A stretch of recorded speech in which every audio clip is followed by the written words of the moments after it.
things. The rapture is often enveloped by Christians into the second coming. Now, there's a reason for that. I understand how this happens. There's thousands of verses, and I don't think that's an exaggeration.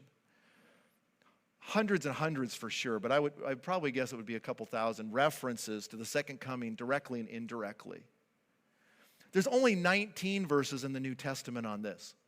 So the preponderance of evidence is here, not over here. So some Christians run around going, I just want to talk about the rapture. Well, you got 19 verses. It's not the biggest deal in prophecy. The big deal in prophecy is Jesus shows up, and when he does, he's getting rid of Satan. He's getting rid of wickedness. He's creating his kingdom. Abraham is resurrected. The ethnic Israel is in the land. You're going to be ruling and reigning. This is the epic moment of when the King of Kings and Lord of Lords shows up. So we got to make sure we keep this in perspective, right? But when you look at these two, they're very distinct. One, here saints are taken. Here, the wicked are taken. Where are they taken to? Read it, Revelation chapter 20. There's a whole bunch of other passages. Or 19, it says, and they are cast in the lake of fire. The goats are separated. They depart from me. Anyways, they're taken. And those who are saints and alive in flesh and blood like you and I, they enter into the kingdom, and they have children and for the 1,000 years and experience that blessing. So the saints are taken. Saints are in heaven here. Jesus says, I go to prepare a place for you. If I go, I will come and receive you to myself. That where I am, there you may be. There you may be also.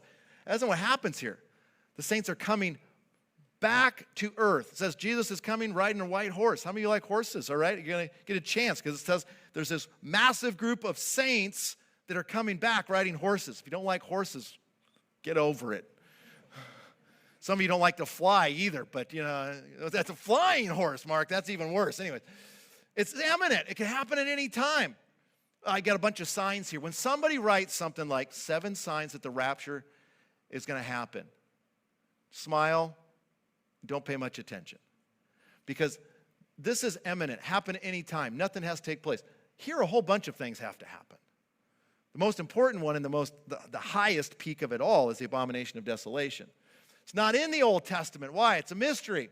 This is promised throughout the Old Testament, and it's promised throughout the New Testament. Why? Because the biggest event in all of history is Jesus dying on the cross and Jesus coming back the second time. It's the first advent, the second advent. Everything else is little peaks compared to the big peaks. This is before the wrath. He's delivering us from the wrath that is to come.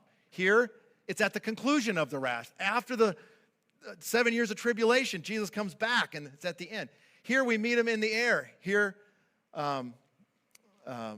it's coming to the earth. So you can't just take these things, these 19 verses, and say, oh, this must be this, and it's all just one thing. It's not. They're two separate things, two different directions going on. This is the big event. This is a small event in the overall program, but it's going to be massive impact for both you and I. Now, here's 3 things I want you to get.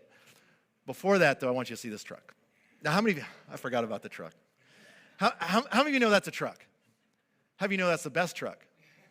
If you don't know it's the best truck, come and kneel up here and we'll cast the demon out. And my grandsons are watching, and they're going to say, oh, it's got a snorkel too. Yeah, it's got a snorkel on. It's a cool truck. It's not only a truck, it's a really cool truck in the mountains. How many of you know that's a nice car? All right? Now, how many of you know the truck and the car have similarities? They both have wheels. They're both painted. How many of you know the truck's cooler? Right? It hauls stuff. It rides rougher. This rides smoother. When you go out fishing with your wife, she doesn't care if the fish are in the back seat. This thing here, she's like, tie them onto the bumper. Right? You know, there's differences. And there's difference between the second coming and the rapture.